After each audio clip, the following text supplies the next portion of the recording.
The economy is stable.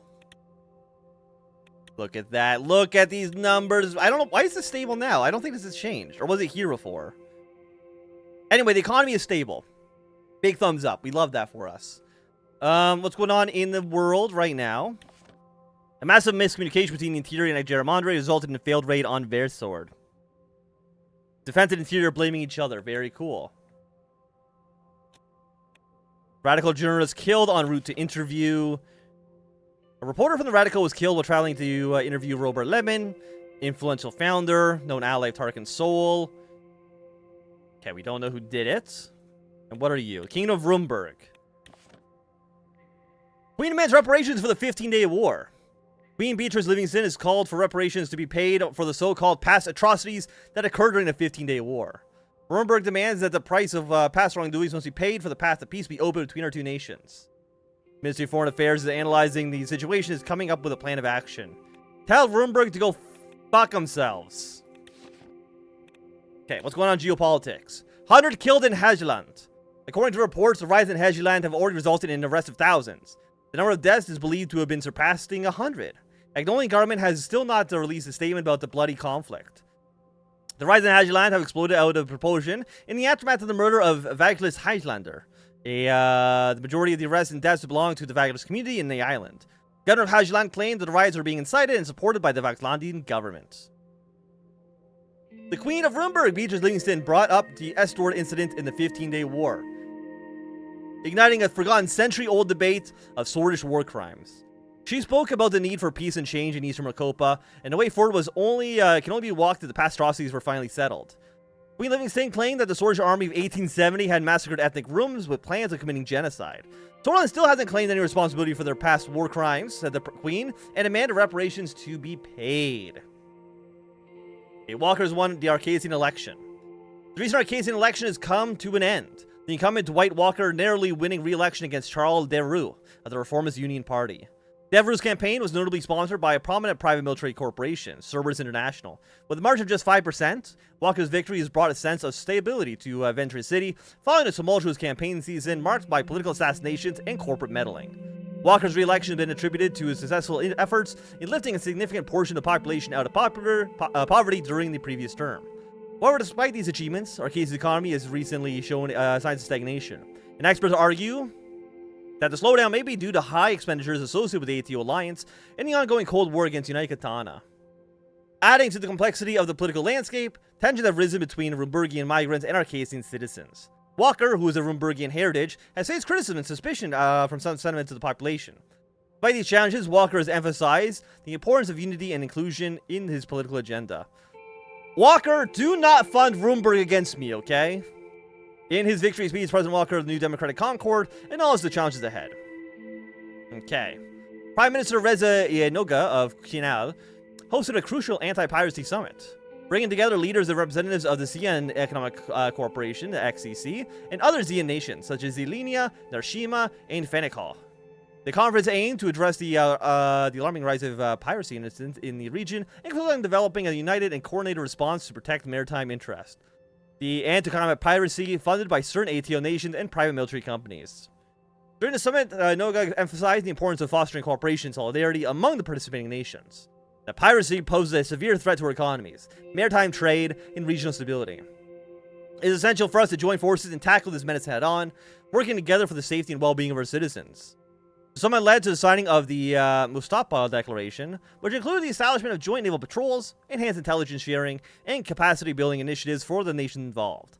Additionally, representatives stressed the need to address the root cause of piracy, such as poverty, unemployment, and weak governance. Okay. You don't need to pay that unless you're allied with a regional power or a superpower.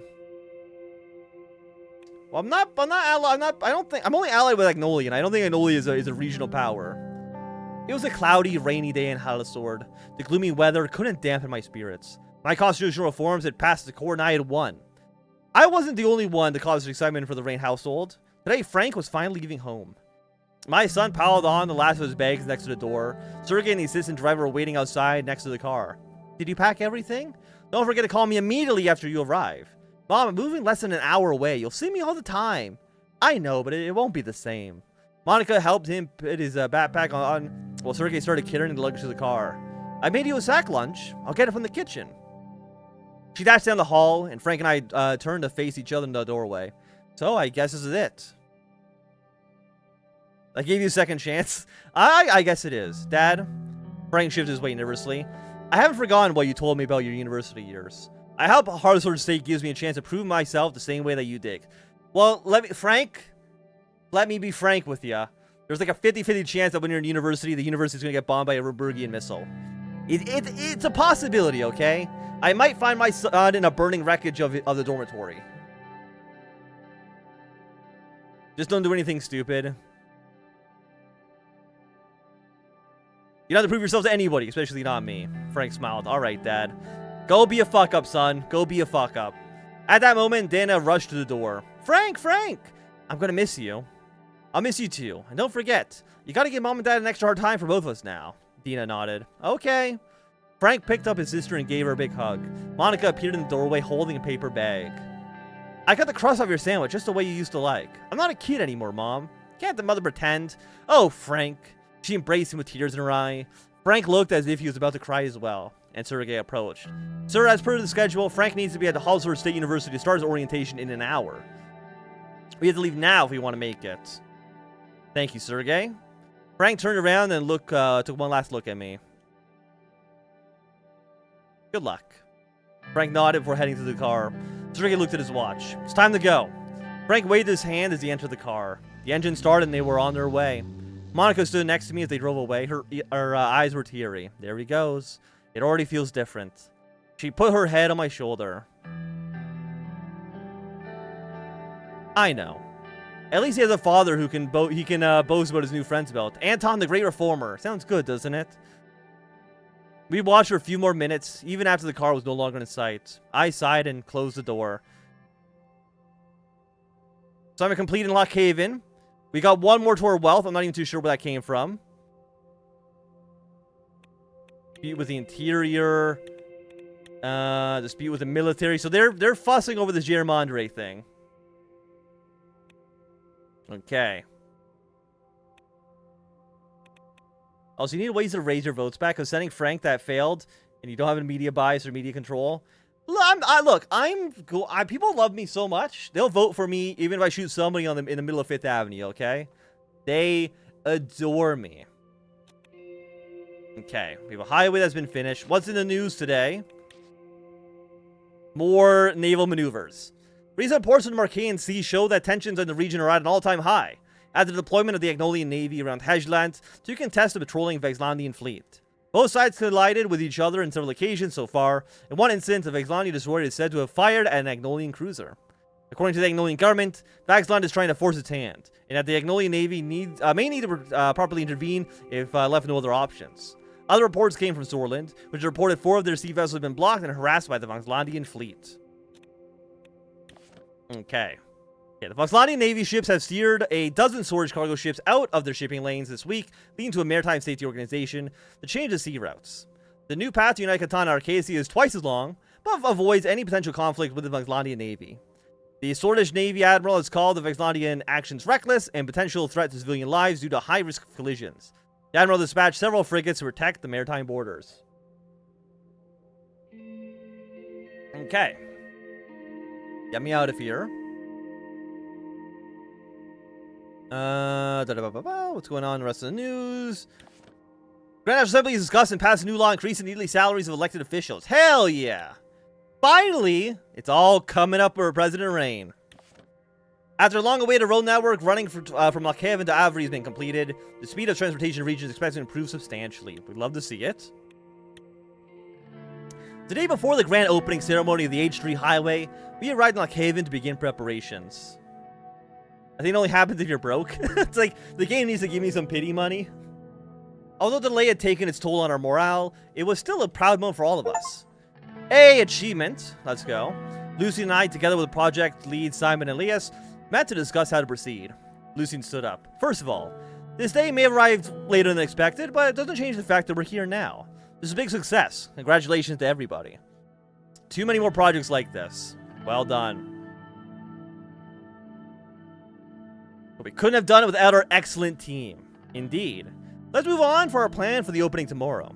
It's been a long time since the last successful infrastructure project. From a public relations viewpoint, it certainly capitalized on the occasion. I have a plan for how to do that. The President himself shall make a maiden voyage from Lockhaven to Avery along with a motorcade. If he agrees, of course. What are your thoughts? I don't support anything beyond opening ceremony. The highway speaks for itself. Images to everything, Simon.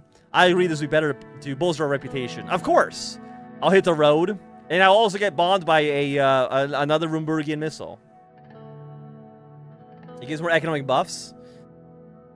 Yeah, but, you know, in true mid, 20th century fashion, I hate trains and I love cars, okay? Get with the times. Sounds good. It would display unity and strength if we were all in the convoy. Additionally, a large crowd will be invited to the ceremony. We'll be watching the opening speech.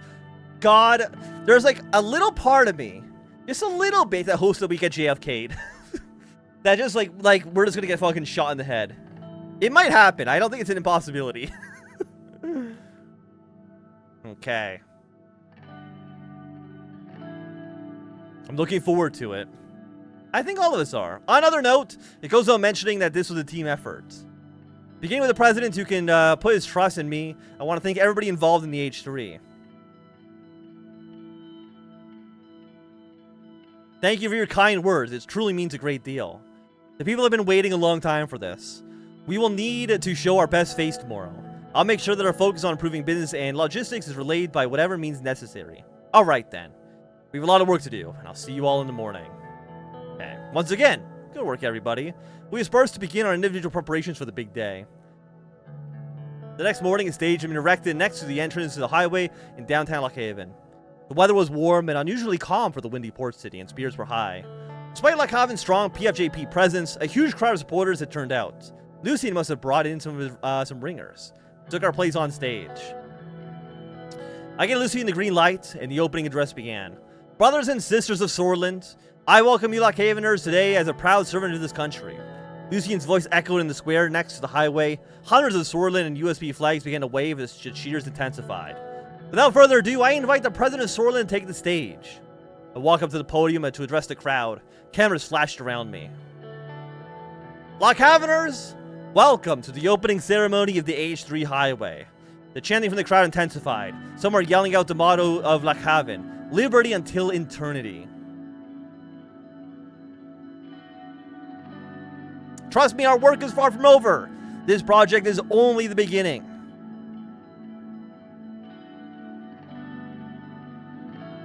The aim of the H3 was to create economic growth for East Nargis and Agland.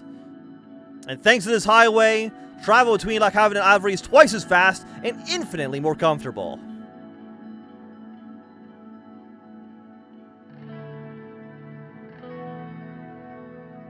Okay, so we can thank one of them or thank myself.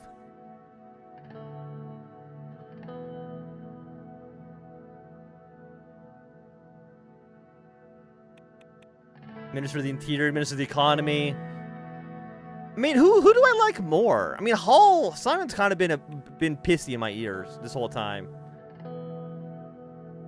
Thank yourself, boost your popularity. Boom, done. You've convinced me.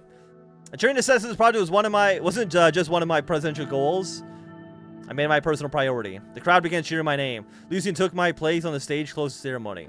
Citizens of Lockhaven, there you have it. As promised, Anton Rayne, the fourth president of Sordland, has delivered. We walked towards the entrance of the highway next to the stage. A 40-meter long red ribbon stretched across it. Someone handed me a pair of oversized scissors. I cut the ribbon, triggering cheers from the crowd. Congratulations to all. Hopefully this is one of many successes to come. It is a good moment indeed. It gives us pride as a nation. One big step forward, and our car is ready. The drive to Avery should take about 4 hours. We'll be right behind you in the motorcade.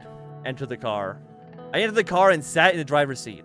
The crowd was trying to catch a glimpse of me through the window. Who do you want to travel with, Mr. President? Oh, Lucien! Come on, ride with me. Thank you, Mr. President. It'll be a good opportunity to talk about the election campaign preparations. I revved the engine. Lucien waved at the press photographers as they drove us onto the new highway. The new highway was in pristine condition. The ride to Avery was the smoothest I had ever had. After the uneventful 4 hours, we were welcomed by a throng of Avery citizens and Mayor Eric Neal. As soon as we left, the highway opened to the public and thousands began using it. It was a great victory for my administration. Oh my, look at this. Scissors. GDP, population update, more GDP. People are, we're booming. We're fucking on top of the goddamn world. Average. Okay, on top of the world is maybe a little middling. That's okay. And this hasn't updated quite yet, but I'm sure it will soon. With a grand ceremony, President Rayne has declared the H3 highway open to his aides by his side and executives of the Sordland State Corporation.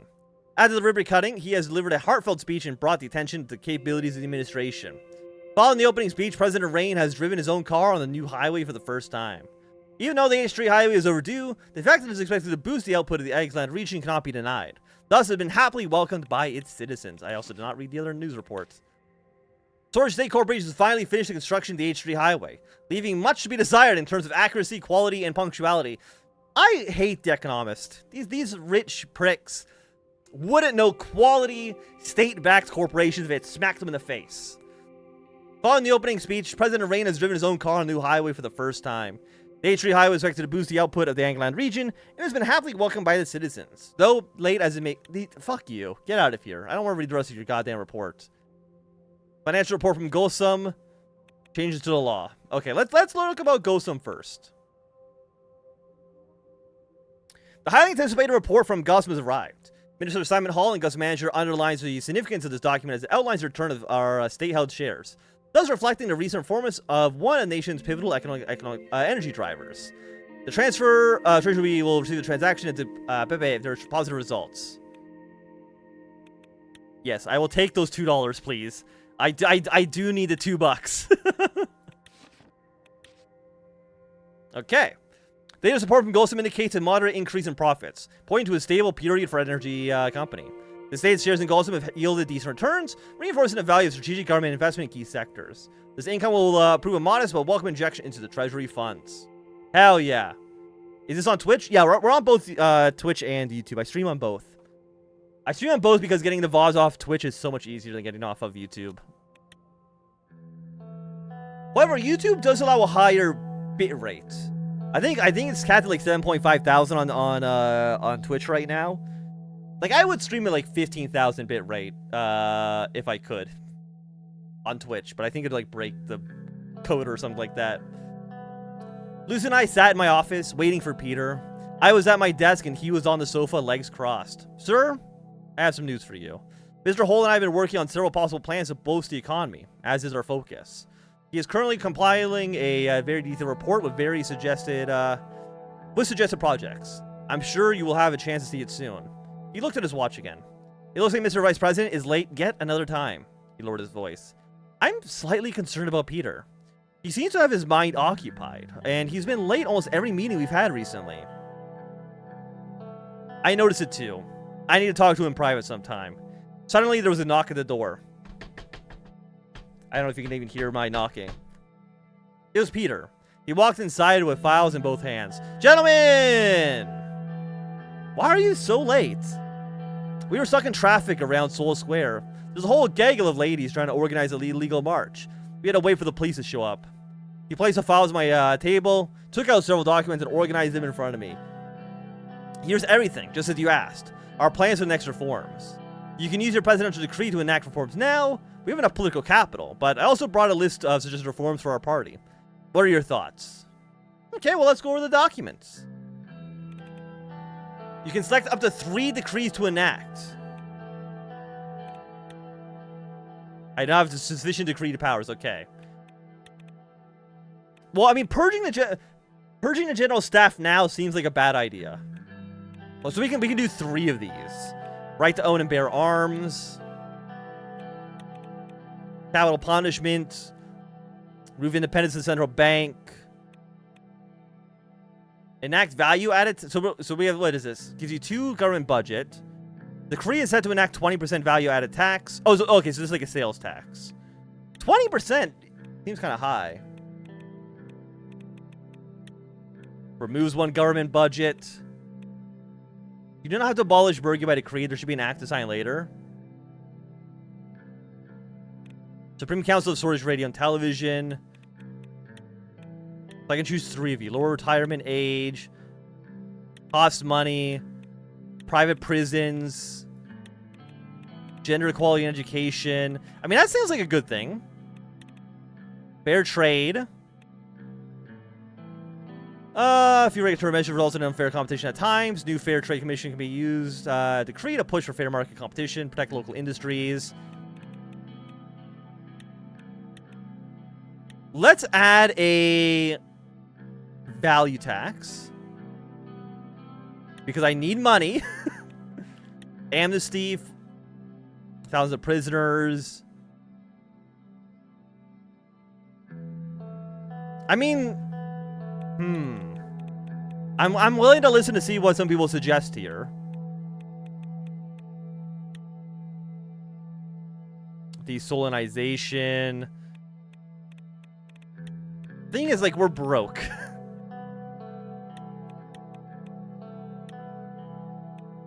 +1 budget. Government equality is also included in the Women's Act later if you support your wife. I support women. Every woman who's ever existed.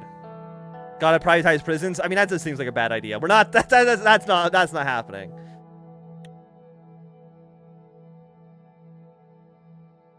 See, all political prisoners. You know what? Sure, why not? We'll amnesty for soulless political prisoners. Protect the independence of the media. Lower retirement age. Fair trade and competition. For better market competition, protect the local industries through new regulation. Anyone have a good third choice? Anyone have a good third choice here for options? I'm kind of leaning towards maybe that fair trade and yeah, I'm leaning towards fair trade as well. I think this seems like a good 3 for us to do. Hey, we got more money. Following a brief discussion, I took notes about my decisions. Most of the political criminals in the Soul era are old communists and British nationalists. The amnesty will surely be controversial, but it also could reflect good with the British and the left. I do need the British to not hate me. I do think that is going to be important, is that the Bloods do not despise me. Yes, it'll anger a lot of the nationalists and socialists. If we cannot make the socialists or the British vote for us instead for the primary parties of choice, this amnesty might be damaging for us. Enacting a new value-added tax will increase or generate revenue, but we have to understand the public reaction to the new tax levy. A loss in public opinion is guaranteed as the consumers and economy adjust to this change. There's a high chance that this might influence the average citizen more negatively. We better put the newly generated money to good use. Peter placed his finger on my notes about the Fair Trade Commission. That's a nice one. The commission will be essential to dealing with the monopolies. It was time we established a body that regulates economic competition. Well, we both respect your decision, Anton. There's one more thing. Place a stack of paper in front of me. Mr. Graff sent you plans for the abolishment of the special zone. We can try running it through the assembly if you decide to sign it.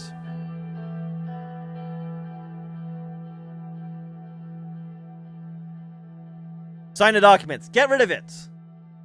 Alright, it's the assembly decision now. But now that everything is settled, I should get to work. We'll catch up soon. We actually have 6 more minutes. But very well, let's call it here. Thank you both. How's the economy looking, by the way? It's still... how often does this update? Because it's not as for, like, every event that we do. I'm just checking what time it is. I think we probably have, like, another 20 minutes. In Avery, the implementation of the value-added tax has significantly impacted economic activity, particularly hitting small businesses. The addition of financial burden by the VAT is stifling growth and leading to increased economic strain among enterprises. See, we added the value tax, but we also created the commission to kind of break up monopolies. So it balances out for the small business guy, I think. Lenkurg commerce at all-time high. First activity reports coming from the Ministry of Economics displayed that the small business activity in Leckburg has increased with new goods entering and exiting the port with trucks traveling at the same distance as before with faster speeds thanks to the new highway. We love to see it. The National Business Council reports the negative impact of VAT on spending. Look, I need money, man. We're still in debt. Like, I don't even know how you get to 30. Like, even if you took every positive money-making option we've had, I don't even think you'd get even near 30. VAT. Boost for Treasury. Blow for public opinion. The recently enacted of the value-added tax marks a decisive step by President Anton Rayne to strengthen Sordland's economy. Expected to generate substantial revenue for the state treasury, the policy that ensures financial stability amidst challenging times. While some public discontent has emerged over increased costs, the administration is working to demonstrate the measure's long-term advantages. President Rayne aims to reconcile fiscal responsibility with addressing citizen concerns, ensuring the nation stays on the path towards prosperity. And the Anton Rayne administration has formed the Fair Trade Commission to ensure unchecked or casing capitalism doesn't take away from our citizens' quality of product and profits benefit from the local citizens serving the country. The new commission, overseen by experts from the state and private sectors, will create regulations to allow for fair competition and trade. In the end, the consumers will win by higher quality products being produced and entering the storage market. Our local producers will also have a fair chance to compete against international companies by filing anti-competition lawsuits for unfair mergers that would hurt local markets. VAT passage, a necessary step for Sordland's future. The recent passage of the VAT, while controversial, is a step that had to have been taken. This critical move will bolster our treasury and stabilize our economy in this uncertain time. In the long run, it's a small price to pay for Sordland's continued financial health and prosperity. Political prisoners receive amnesty. Some of Sordland's former top intellectuals and academics are about to have their honor restored as Anton Rayne prepares to liberate thousands of political prisoners from Antal Iraq. The president has issued a blanket pardon for those activists and those leaders that were persecuted and jailed under the Sole administration. These prisoners were forgotten for years. Our president's act of compassion surely will not be. VAT, an assault on the people's pockets? The newly implemented value-added tax is creating shockwaves through Sordland's economy, hitting ordinary citizens' wallets the hardest. Critics argue that the tax places a disproportionate burden on the lower and middle classes, while the wealthy can weather the increase with ease. As the cost of living rises, the government commitment to social equality is increasingly scrutinized. Look, radical. I understand that VAT is a regressive tax, okay? I get that bit. I literally just liberated thousands of political prisoners that are aligned with you, and you have nothing to say about it? I'm glad your guy got fucking assassinated, you piece of shit newspaper. Okay. Circling around Staleport. Patricio Alvarez, the Prime Minister of Lesbia, on his scheduled visit to the Republic of Magnolia to meet Prime Minister Van Horten, has failed to get off the plane when it landed at the Staleport International Airport. It is believed that he had been too drunk to get off the plane. The assembled dignitaries waited at the airplane at the scheduled hour, but Alvarez's plane did not land. Airport officials report that it was circling over Staleport. After circling for 2 hours, the plane landed, but Alvarez did not come out. Very cool.